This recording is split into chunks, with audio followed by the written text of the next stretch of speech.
So I was completely unaware of Borderlands 4 getting a state of play, and I am hopeful for it after everything I saw. I've enjoyed each installment and the Tiny Tina Wonderlands spin-off. Sure, some of them have had issues, but the core focus of leveling up, grinding out gear, getting my money's worth was something that all of them have done for me. So Borderlands 4, the gameplay looks tight, responsive, and above all else fun. That's all I need it to be, that's all I need from a Borderlands game. Give me destruction and mayhem that has me busy for days and I will enjoy myself.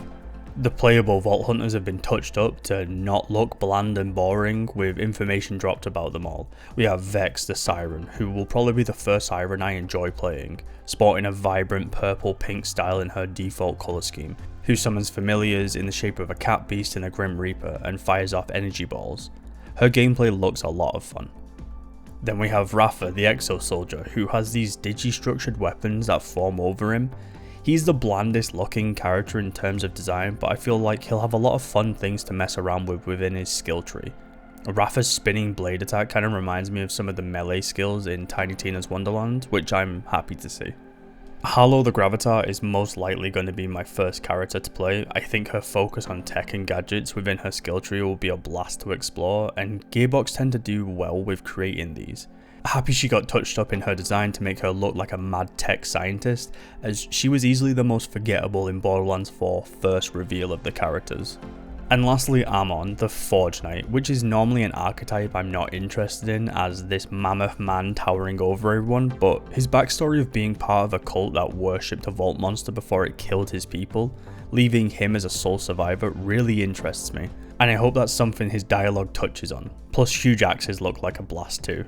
Legendary drops are going to actually be rare. This is a well needed feature, as in Borderlands 3 you could spend 20 minutes in the world just fighting through areas and end up with a full backpack of legendary loot.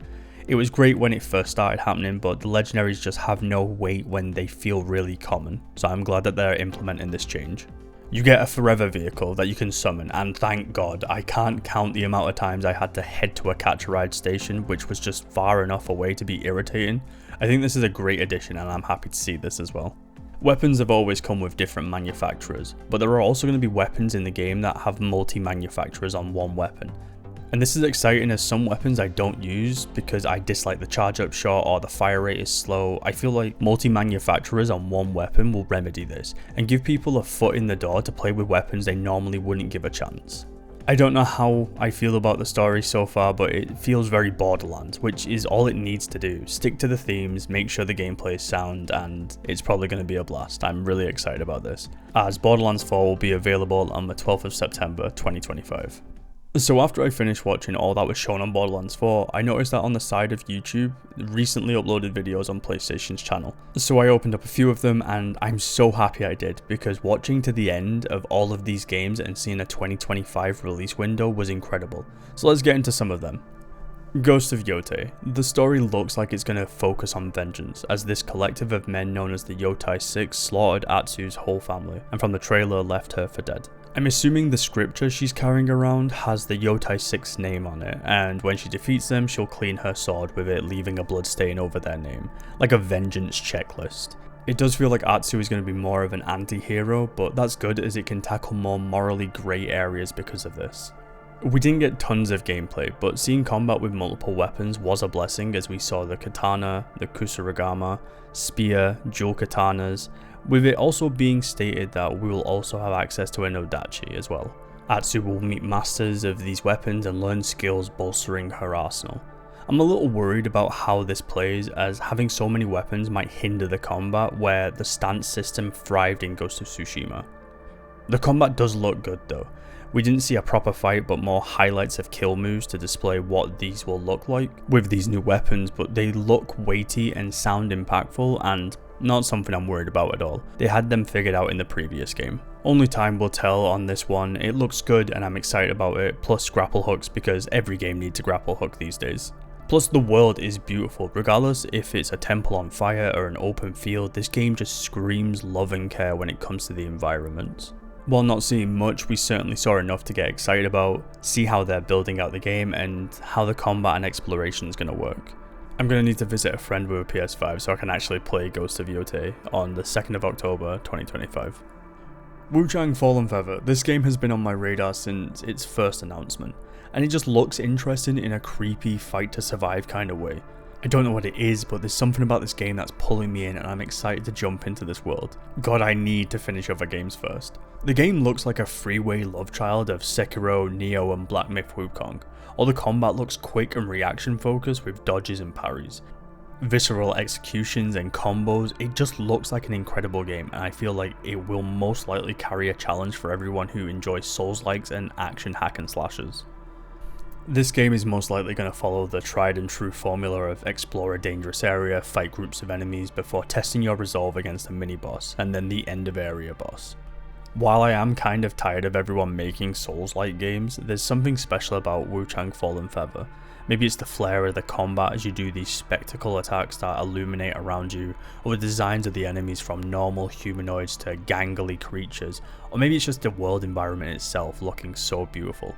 Regardless, this game is something I am so hyped for.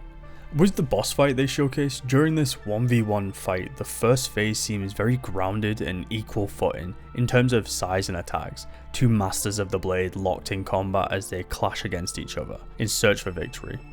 As this unfolds, string instruments, vocals, gongs and drums play the boss's theme.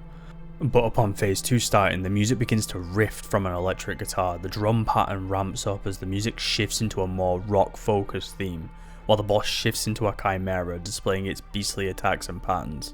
If this is something we get across all bosses, then the boss fights are going to be the highlight for sure. Chang Fallen Feather will be releasing this summer on the 24th of July 2025. Last but not least, Sea of Stars Throes of the Watchmaker DLC, and this is going to be free. I love this idea that you're going to lose your powers and have this circus themed attacks. It's just such a creative idea and I'm completely on board with it. During combat, Zale is seen juggling balls and launching juggling fire sticks while Valir is stood on her hands in her idle animation and has an attack where she swings by on a trapeze. Overall, through all the combat, it looks like you're going to be doing a bunch of different attacks that are inspired from circus settings. There are enemies you can see that are rocking clown attire, others look like wind-up toys, and then you have the nature-themed nasties. The bosses are carrying the same kind of detail as the base game, and I wouldn't be surprised if they're going to be challenging for new and old players alike. Sea of Stars was one of my favourite games that I played because it was something new and I hadn't experienced a game quite like this. I feel like this will be an amazing addition to the game, and I'm happy it's giving me new content to go and explore. I see a lot of intriguing story beats that have piqued my interest. Who's the circus woman? Why is there an individual fight against Zale and Valir? How does all of this fit together? I believe that the circus woman will be an alter ego of the Watchmaker, and the individual fights will be an alter ego of Zale and Valir. I guess time will tell, as it releases on the 20th of May, 2025. Wait, 20th of May, oh that's soon. Okay, I'm off. I need to go finish Expedition 33 before this releases. But thank you for watching, as always. I hope you enjoyed, and let me know what you think about these games. Did any of them stand out to you as something you'd like to play, or are already hyped about? Let me know in the comments. Anyway, I hope you have a lovely day and or evening, and I'll catch you next time.